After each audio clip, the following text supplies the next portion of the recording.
Hello student, मैं विशाल। आज का टॉपिक है केटीजी। मैं पहले बता देना चाह रहा हूँ, जिसने पहले से पढ़ा है, जिसको शॉर्ट नोट्स रिवाइज करना है, बस उसके लिए थोड़े टाइम में हो जाएगा। आप क्वेश्चन पे डायरेक्टली मूव ऑन कर सकते हैं, और जिसने नहीं पढ़ा है वो भी देख सकता है, क्वेश्चन हो जाएंगे। लेकिन ये पूरा पढ़ा नहीं रहा हूँ मैं। तो स्टार्ट करते हैं केटीजी। ठीक है, केटीजी में हम पहले देखें इंट्रामोलिकुलर फोर्सेस। इंट्रामोलिकुलर फोर्सेस हमें पता है सॉलिड का ज़्यादा होता है as compare to liquid, gas और आइडियल गैस में देखा जाए रियल गैस का इंट्रामोलिकुलर फोर्सेस ज़्यादा होता है as compare to ideal gas का हम इंट्रामोलिकुलर फोर्सेस जीरो मानते हैं। At high temperature, low pressure and low density, temperature ज़्यादा होना चाहिए, प्रेशर कम होना चाहिए और डेंसिटी भी कम होनी चाहिए। Real gas behave as a ideal gas, real gas तुम्हारी आइडियल गैस की तरह बिहेव करती है। नेक्स्ट आता है तुम्हारा एब्सोल्यूट टेम्परेचर। एब्सोल्यूट टेम्परेचर जिसे हम कहते हैं जीरो केल्विन मतलब केल्विन में अगर टेम्परेचर निकालें तो टेम्परेचर को हम 273.15 से ऐड कर देते हैं। Change in kelvin is equal to change in kelvin is equal to change in degree, दोनों का चेंज होगा वो सेम होता है। ठीक है, एब्सोल्यूट जीरो इसका मतलब जीरो केल्विन, -273.15 केल्विन नहीं है, ये डिग्री है, ये ध्यान रखना, ये डिग्री है। क्यों? क्योंकि at this velocity, momentum, force, pressure, kinetic energy सभी वैल्यूज जो हो जाती हैं वो जीरो हो जाती हैं एब्सोल्यूट टेम्परेचर पे। केल्विन टेम्परेचर कभी भी नेगेटिव में पॉसिबल नहीं है। ठीक है, प्रेशर हम यूज़ करते हैं न्यूटन पर मीटर स्क्वायर पास्कल में, volume metre cube, temperature kelvin में, वेलोसिटी जो होती है वो मीटर पर सेकेंड। ठीक है, मॉलिकुलर वेट यहाँ पे ध्यान रखना है, मॉलिकुलर वेट जो है वो हम लिखेंगे केजी पर मोल में यूज़ करेंगे, और हमें जो याद रहते हैं वो होते हैं ग्राम पर मोल में, तो यूज़ करेंगे केजी पर मोल में। मास ऑब्वियसली केजी में यूज़ करेंगे, और density KG by metre cube. Molecular weight example लेके दिया है, H2 हाइड्रोजन का हमें पता है 2 ग्राम पर मोल होता है, वैसे ही इसको केजी में कन्वर्ट करेंगे 2 × 10⁻³ केजी पर मोल। नाइट्रोजन का 28 ग्राम होता है, O2 का 32 होता है, हीलियम का 4 ग्राम होता है, इसको हम केजी में कन्वर्ट करते हैं। आइडियल गैस इक्वेशन होती है PV = nRT केल्विन। यहाँ से n को हम म्यू में रिप्रेजेंट करेंगे इस केटीजी में। R की वैल्यू 8.314 या फिर 25/3 जूल पर मोल पर केल्विन। ठीक है, n क्या है, n is equal to mu हम यूज़ कर रहे हैं, mass of gas upon molecular weight, इसी को हम अनदर वे में n/Na, n क्या है, नंबर ऑफ मॉलिक्यूल्स है, और Na क्या है, एवोगैड्रो नंबर है, ये 6.022 × 10⁻23 होता है। ठीक है, PV = NKT, क्यों? अगर PV = μRT है, इसको हमने NKT में कन्वर्ट करते हैं, तो अभी म्यू को हम लिख सकते हैं n/Na, तो ये R/Na को हम लिख सकते हैं K, तो इसको लिख सकते हैं NKT। ठीक है, ये यहाँ से आया NKT। R/Na को हम K लिखते हैं, बोल्ट्जमान कांस्टेंट, इसकी वैल्यू होती है 1.38 × 10⁻23। फॉर एलिमिनेशन हम ऑलवेज यूज़ करेंगे PV = nRT। ठीक है, नेक्स्ट इसमें कुछ लॉज हैं। लॉज में देखा जाए क्या, gas law, it is valid when amount of gas is constant, जब अमाउंट ऑफ गैस तुम्हारा कांस्टेंट है तभी ये वैलिड है। इसमें पहला लॉ आता है चार्ल्स लॉ कहता है प्रेशर क्या है, कांस्टेंट रहेगा। अगर प्रेशर कांस्टेंट है तो PV = μRT, प्रेशर को यहाँ पे ले आए, P = μR/P × T, टेम्परेचर हमेशा केल्विन में। V directly proportional to temperature आ गया, अगर V directly proportional to temperature आ गया तो स्ट्रेट लाइन ग्राफ आ जाएगा। स्ट्रेट लाइन ग्राफ आने के बाद इसमें स्लोप जो है μR/P आ जाएगा। अगर यही ग्राफ उसने पूछ लिया कि टेम्परेचर की नहीं 1/T में निकालना है, तो 1/T में भी निकाल देंगे। 1/T में निकालेंगे तो वॉल्यूम और 1/T का ग्राफ रेक्टेंगुलर हाइपरबोला आ जाएगा, ये इसका ग्राफ आ जाएगा। ठीक है, अब ये V और टेम्परेचर इन डिग्री में है, तो हमें पता है टेम्परेचर केल्विन, डिग्री को केल्विन में कैसे कन्वर्ट करेंगे, तो टेम्परेचर केल्विन को केल्विन में कन्वर्ट करते हैं, तो डिग्री + 273 ये हो गया। तो यहाँ पे प्रेशर जो आएगा ना, प्रेशर ये देखो वॉल्यूम, क्योंकि यहाँ पे चार्ल्स लॉ था, प्रेशर कांस्टेंट था, वॉल्यूम डायरेक्टली प्रोपोर्शनल TC + 273, तो यहाँ से ये ग्राफ आ जाएगा, ये नेगेटिव में चला जाएगा क्योंकि ये पीछे चला जाएगा। ओके, नेक्स्ट क्या है, क्वेश्चन में आ सकता है वॉल्यूम और टेम्परेचर का ग्राफ दिया है, प्रेशर किसका ज़्यादा किसका कम, किसी एक को कांस्टेंट कर लेना। किसको कांस्टेंट किया मैंने अभी, यहाँ पे वॉल्यूम को कांस्टेंट कर दिया, PV = nRT, volume constant, P directly proportional to temperature, जिसका टेम्परेचर ज़्यादा उसका वॉल्यूम ज़्यादा, यहाँ से टेम्परेचर लेंगे, इसका P1 का टेम्परेचर ज़्यादा है और P2 का कम है तो P1 ग्रेटर देन P2 आ गया। Make one constant and then compare, एक कांस्टेंट कर लेंगे उसके बाद में कंपेयर कर लेंगे। देन नेक्स्ट लॉ आता है गे-लुसेस लॉ, ठीक है। गे-लुसेस लॉ क्या कहता है, यहाँ पे वॉल्यूम कांस्टेंट रहेगा। वॉल्यूम अगर कांस्टेंट है P V is equal to mu R divide by T, volume को कांस्टेंट कर दिया, P directly proportional to temperature जाएगा, सेम वही graph, slope mu R divide by V आ गया, स्ट्रेट लाइन ग्राफ आ गया। ये इन्वर्सली प्रोपोर्शनल ग्राफ निकालेंगे, टेम्परेचर को डिग्री को केल्विन में कन्वर्ट करके ये ग्राफ आ जाएगा। और यही अगर क्वेश्चन पूछा है एक को कांस्टेंट कर लेंगे, एक को कांस्टेंट करने के बाद में यहाँ पे देखा जाए तो ये V1 है, ये V2 है, इसका टेम्परेचर T1 है, इसका टेम्परेचर T2 है। तो देखा जाए V1 का temperature V1 greater than V2 है, जो ज़्यादा T1 ग्रेटर देन T2 आ जाएगा। ओके, नेक्स्ट है बॉयल्स लॉ। बॉयल्स लॉ है तो टेम्परेचर कांस्टेंट मतलब P V is equal to mu तो कांस्टेंट रहेगा, आर गैस कांस्टेंट और टेम्परेचर भी कांस्टेंट दे दिया तो P V is equal to constant आ गया। तो यहाँ से P inversely proportional to V आएगा, इन्वर्सली प्रोपोर्शनल रेक्टेंगुलर हाइपरबोला का ग्राफ आ जाएगा। P1 V1 is equal to P2 V2, ये क्वेश्चन में हम यूज़ करेंगे। अब इसने पूछ लिया नहीं P और V के बीच में P inversely proportional to 1/V का graph, P inversely proportional to 1/V का ग्राफ, स्ट्रेट लाइन आ जाएगा क्योंकि P V is equal to constant है और इन्वर्स पी वी के नहीं P 1/V, P 1/V के बीच में ग्राफ पूछा है तो ये डायरेक्टली प्रोपोर्शनल टू 1/V आ जाएगा।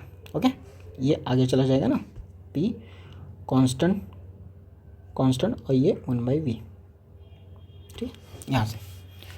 अब आ गया P V constant, P V और V के बीच में कांस्टेंट, तो अब अभी हमने लिखा P V is equal to mu R T, ये तो पूरा कांस्टेंट था, पूरा पी वी कांस्टेंट तो पूरा कांस्टेंट ही दिखा देंगे। इसमें भी क्वेश्चन आ सकता है कि टेम्परेचर कांस्टेंट है, यहाँ तक का टेम्परेचर कांस्टेंट है, लेकिन ये T2 है ये T1 है, तो कौन बड़ा है कौन है, सेम किसी को कांस्टेंट कर देंगे, कांस्टेंट करने के बाद में कंपेयर कर लेंगे। यहाँ से देखेंगे तो यहाँ पे ये V2 और ये V1, तो PV is equal to mu R T, constant किसको किया, pressure, V directly proportional temperature, V2 ज़्यादा था ना, V2 ग्रेटर देन V1, तो यहाँ पे क्या आ जाएगा T2 ग्रेटर देन T1 आ जाएगा। Okay, next Dalton's partial pressure law. 1 मोल 2 मोल 3 मोल अलग अलग मोल के ऐड कर रहे हैं तो म्यू मिक्स निकालेंगे, म्यू1 प्लस म्यू2 प्लस म्यू3। यही म्यू निकालने के लिए सेम इसी P V is equal to mu R T में मिक्स वाला फार्मूला लगाना है, P mix V mix upon R upon T mix is equal to P1 V1 upon R T1 plus P2 V2 upon R T2 और P3 V3 upon are P3। यहाँ पे pressure mixer का निकालेंगे, P1 plus P2 plus P3 आ जाएगा। Molecular weight निकालना है, हमें पता है mole is equal to weight upon molecular weight होता है, ठीक है। तो ये mass of mixture divide by mole of mixture करेंगे तो मॉलिकुलर वेट ऑफ मिक्सचर आ जाएगा।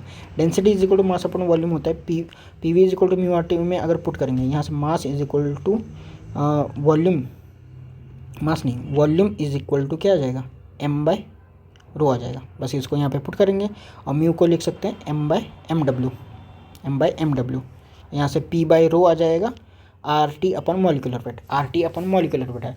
यही इन टर्म्स ऑफ K निकालेंगे तो p/ρ is equal to KT upon M आएगा, लेकिन M जो है ये मॉलिकुलर वेट नहीं आएगा, ये आएगा आपका मॉलिक्यूल्स, एक मॉलिक्यूल्स का।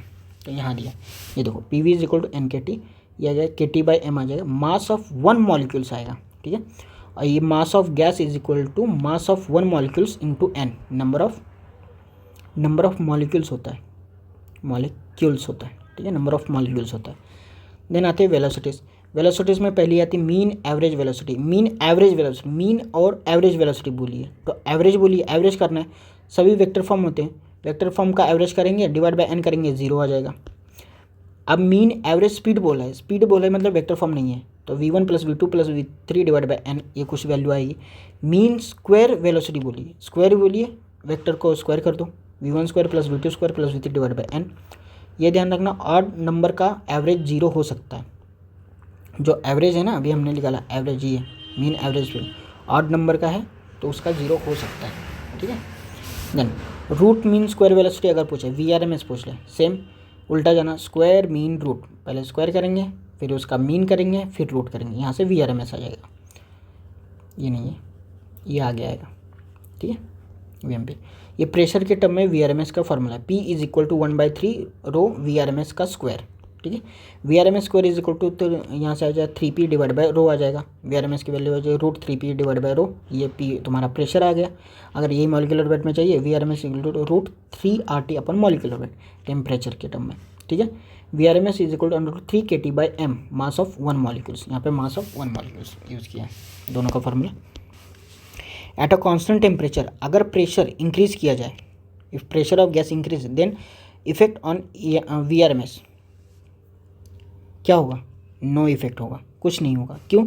क्योंकि अभी हमने देखा कि जो वी आर एम एस है वो √3p बाय रो है। अगर तुम प्रेशर में चेंज करोगे तो डेंसिटी में भी चेंज होगा, लेकिन कब होगा? जब टेम्परेचर कांस्टेंट होगा।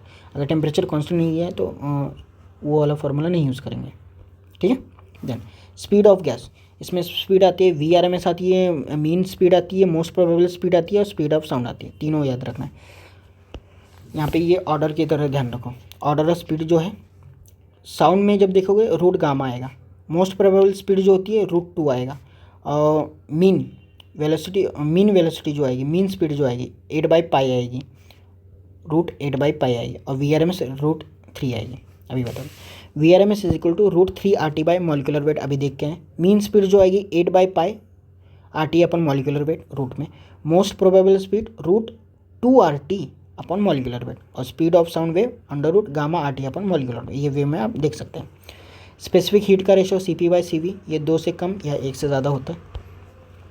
अगर V R M speed V except से ज़्यादा हो जाए तो गैस क्या कर जाएगी? एक्सेप्ट कर जाएगी, और अर्थ पे 11.2 km/s रहता है।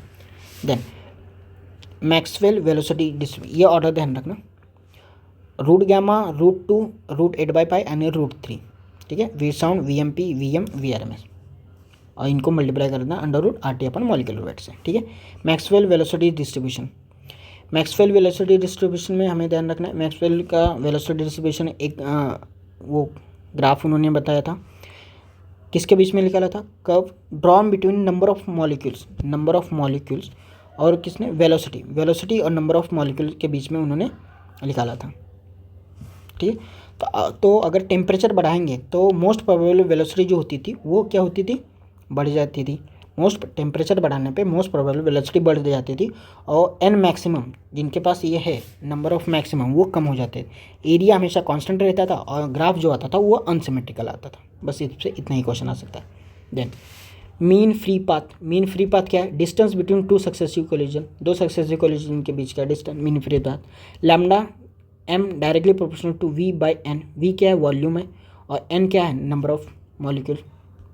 Lambda m is equal to 1/√2 pi d² V/n, number of molecule. Lambda m is equal to 1/√2 pi d² 1/n, small m है, स्मॉल n को n/v is equal to n, molecular density हम इसे कहते हैं, ठीक है। और d क्या था? Diameter of gas molecule, d is equal to 2r आता है, रेडियस अगर निकालेंगे तो r आ जाएगा, ठीक है। देन आती है एनर्जीज, इस पर क्वेश्चन आए हैं प्रीवियस ईयर में, तो इसको ध्यान रखना। देन आते हैं एनर्जीज में टोटल एनर्जी पूछे या इंटरनल एनर्जी से, ये क्या होगी? Internal energy, internal kinetic energy plus internal potential energy, इसे हम टोटल एनर्जी। तो टोटल एनर्जी जो आएगी वो इंटरनल काइनेटिक एनर्जी और इंटरनल पोटेंशियल एनर्जी, लेकिन पोटेंशियल एनर्जी वो डिपेंड करती है इंट्रामोलिकुलर फोर्सेस पे, और हमें इंट्रामोलिकुलर फोर्सेस, और ये हमेशा नेगेटिव होती है, ठीक है। For ideal gas intramolecular forces हम 0 लेते हैं, और पोटेंशियल एनर्जी इस वजह से 0 आ जाए, तो जो यू आएगा एनर्जी आएगी वो यू काइनेटिक आएगी। अभी यू काइनेटिक किस किस के कारण आ सकती है? ये होगा ट्रांसलेशन के कारण, रोटेशनल के कारण और वाइब्रेशनल के कारण, तीनों को ऐड करेंगे यू काइनेटिक एनर्जी हमें मिल जाएगी। यहाँ पे आता है next degree of freedom, number of independent direction, किस डायरेक्शन में वो जा सकता है, डिग्री ऑफ फ्रीडम। एटोमिसिटी, अगर वो मोनो एटमिक है, हीलियम हो गया, नियॉन हो गया, आर्गन हो गया, तो ट्रांजिशन के लिए 3 आ जाएगी, रोटेशन में 0, और F degree of freedom total कितना आ जाएगा? 3 आ जाएगा। अगर ये डायटोमिक है H2N2O2, degree of freedom for transition 3, rotation के लिए 2, और टोटल 5 आ जाएगा। ट्राई एटोमिक बोल दिया या पॉली एटोमिक बोल दिया, CO2, C2H2, NH3, H2O, transition के कारण 3, रोटेशन के कारण 3, और टोटल कितने आ जाएंगे? 6 आ जाएंगे, ठीक है। Eight high temperature consider vibrational energy, हम कंसिडर करते हैं, डाई हो, ट्राई हो, पॉली हो, सब में हम क्या करते हैं? 2 ऐड कर देते हैं, वाइब्रेशन के लिए। Equations of energy, equations of energy में देखें, अगर टोटल एनर्जी वन मॉलिक्यूल के लिए पूछी जाए, वन मॉलिक्यूल के लिए पूछी जाए तो F/kT/2 लिखेंगे। n मॉलिक्यूल के लिए पूछे, n मॉलिक्यूल हैं तो F/n/kT/2 लेंगे। अगर ये म्यू मॉलिक्यूल्स के लिए पूछ रहा है, म्यू मॉलिक्यूल्स के लिए पूछ रहा है तो F/2 म्यू RT, ठीक है। और यही टोटल एनर्जी पूछ रहा है मोल्स के लिए, F/2 mu RT, F/2 mu RT। ये जूल में लिख सकते हैं या फिर कैलोरी में और है, ठीक है। आर की वैल्यू 8.3 यूज़ करेंगे या फिर 25/3 यूज़ कर लेंगे जूल के लिए, और कैलोरी के लिए चाहिए तो 2। 1 calorie is equal to 4.2 joule होता है, कन्वर्जन के लिए यूज़ कर लेंगे। अब उसने पूछा energy due to translation. Translation में हमेशा सबके लिए हमने देखा था, चाहे वो मोनो एटमिक हो, डाई एटमिक हो, ट्राई एटमिक, सबके लिए 3 ही था, इसलिए ET ट्रांसलेशनल जो आएगा 3/2 म्यू RT आएगा। अब यही NKT में यूज़ करना है तो 3/2 NKT आएगा। n क्या आ जाएगा, नंबर ऑफ मॉलिक्यूल्स आ जाएंगे। इन प्रेशर टर्म में निकालना है, प्रेशर टर्म में निकालना है तो हमें PV is equal to mu RT होता है, तो म्यू RT की जगह हम PV यूज़ कर लेंगे, तो ET इज इक्वल 3/2 PV आ जाएगा। एनर्जी डेंसिटी होते एनर्जी अपॉन वॉल्यूम, तो इसको वॉल्यूम से डिवाइड कर देंगे तो 3/2 P आ जाएगा। 1 मोल बोले, 1 ग्राम मोल बोले या फिर 1 ग्राम मॉलिक्यूल्स बोले, दोनों सेम वाले। टेम्परेचर मिक्सचर का फॉर्मूला दिया है F1 μ1 T1 plus F2 μ2 T2 divide by F1 μ1 plus F2 μ2। अगर यहाँ पे डिग्री ऑफ फ्रीडम सेम आ जाए, सेम है, सेम मॉलिक्यूल है, तो F हम निकाल लेंगे, यहाँ से निकालेंगे, यहाँ से कैंसिल हो जाएगा, μ1 T1 plus μ2 T2 divide by μ1 plus μ2। ये हो गया आपका KTG डन हो गया। इसका PDF टेलीग्राम पे दे दिया है, तो आप वहाँ से डाउनलोड कर लेना, ठीक है। बाकी मिलते हैं अगले शॉर्ट नोट्स में। Thank you.